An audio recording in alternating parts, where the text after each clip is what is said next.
জাহান্নামীদের শরীর হবে বিরাট দেহ বিশিষ্ট, জাহান্নামীদের দেহ হবে, শরীর হবে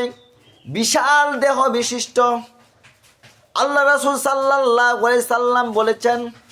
জাহান্নামীদের গায়ের চামড়া হবে 42 হাত মোটা। আপনার দেহের গায়ের চামড়ার তুলনায় আপনার দেহ যদি হয় এত বড়, তাহলে জাহান্নামীদের গায়ের চামড়া যদি হয় 42 হাত মোটা, তাহলে তা জাহান্নামীটা কত বড় হবে।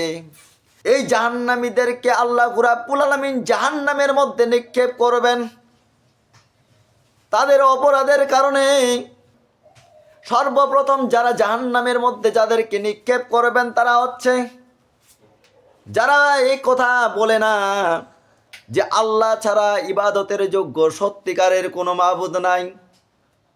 এবং মুহাম্মদ সাল্লাল্লাহু আলাইহি সাল্লাম আল্লাহর বান্দা, আল্লাহর গোলাম এবং তার রাসূল বার্তাবাহক, যারা একথা মুখে স্বীকৃতি দেয় না,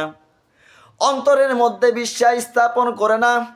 কাজের মধ্যে বাস্তবায়ন করে না, জাহান্নামের মধ্যে যারা যাবে তারা হলো আল্লাহকে যে বিশ্বাস করে না, যারা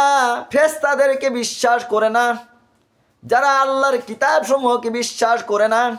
যারা আল্লাহর প্রেরিত নবী রাসূলদেরকে বিশ্বাস করে না, যারা আখিরাতকে বিশ্বাস করে না, যারা তাকদীরের ভালো মন্দের প্রতি বিশ্বাস যাদের নাই, যারা ইমানের শাখা প্রশাখাগুলোর উপর বিশ্বাস নাই,